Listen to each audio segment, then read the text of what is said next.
da elucidação do episódio do caso Marielle Franco, porque após ser retirado o sigilo do caso, o relatório da Polícia Federal revelou algumas hipóteses, possibilidades para a morte da parlamentar. Segundo o documento, o enfrentamento de milícias e também a oposição à grilagem de terras são algumas justificativas para a morte da vereadora fluminense.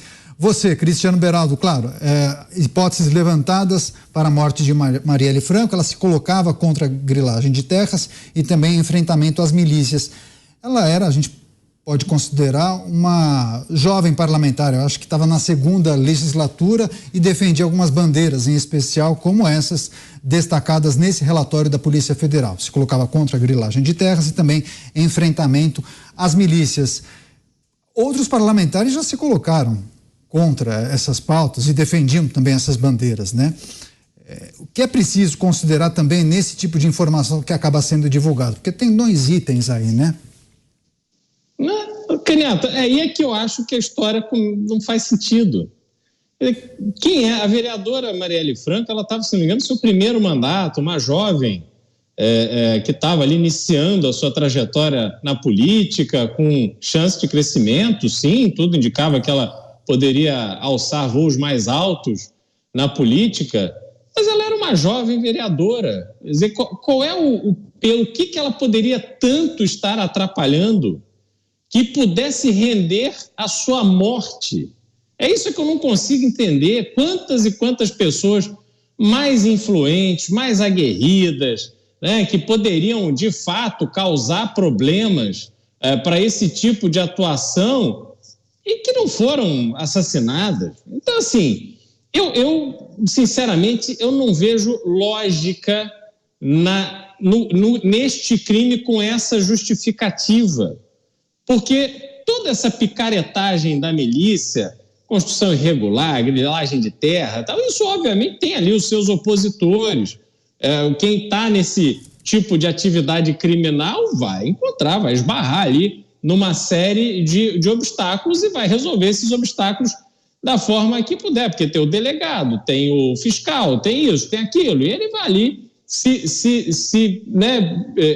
encontrando um caminho para executar o seu ilícito.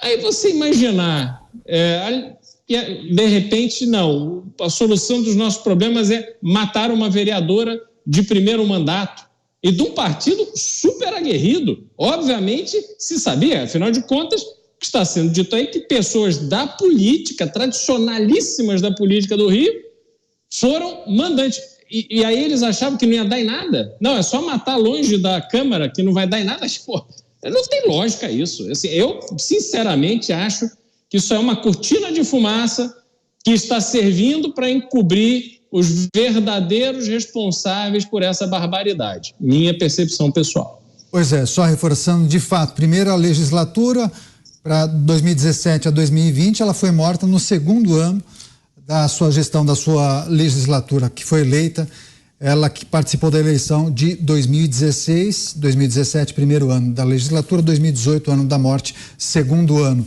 Você, Roberto Mota, relatório da Polícia Federal, apontando os motivos para os quais os mandantes decidiram matar Marielle Franco. Mota.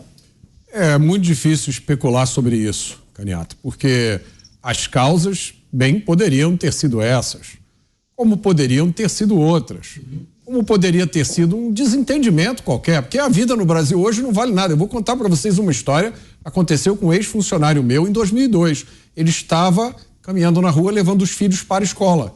E aí ele foi atravessar num sinal, um carro furou o sinal. Quase atropelou ele e os 2 filhos pequenos. Ele, muito irritado, disse um palavrão, pois o carro parou um pouco adiante, desceu um cidadão do carro, tirou uma arma, fez posição de tiro e deu 2 tiros no meu amigo, que segurava os 2 filhos pela mão. Isso, eu não vou dizer que isso é o Rio de Janeiro, isso é o Brasil. Pode acontecer com qualquer um a qualquer momento. E como eu disse, as chances desse bandido que atira em alguém ser identificado, não é nem punido, são 8%. Então o homicídio vale no Brasil. Agora, o que a gente espera da investigação policial é clareza nas conclusões, né? Não especulação. Pois é, tem um adicional, porque o Supremo Tribunal Federal determinou os afastamentos do delegado Giniton Lages e do agente Marco Antônio de Barros Pinto de suas funções na Polícia Civil do Rio de Janeiro. Eles participaram das investigações no caso Marielle. Em suas atribuições na polícia, eles são acusados de supostamente terem acobertado o crime. Além das prisões de Giniton e Marco Antônio, ambos sofreram buscas e apreensões em endereços lá no Rio de Janeiro. Você, José Maria Trindade, ainda tratando da questão que envolve esse relatório da Polícia Federal, acredita que também possa ter havido uma avaliação equivocada do quão influente era a vereadora nessas duas questões e também o afastamento de policiais que teriam atrapalhado o andamento das apurações, hein, Zé Maria? Pois é, essa é a conversa, essa reflexão que o Beraldo faz, ela é importantíssima. Quer dizer, o que passou pela cabeça dessas pessoas acharem que não se chegaria ao resultado, né? Uma vereadora do Rio de Janeiro, é claro, acontecem várias mortes e tal no Brasil, mas toda morte ela é altamente deplorável, qualquer que seja ela. Mas aí, no caso de uma vereadora assim, é porque é o Estado que está sendo atacado. Veja bem, a resposta é o sentimento de impunidade.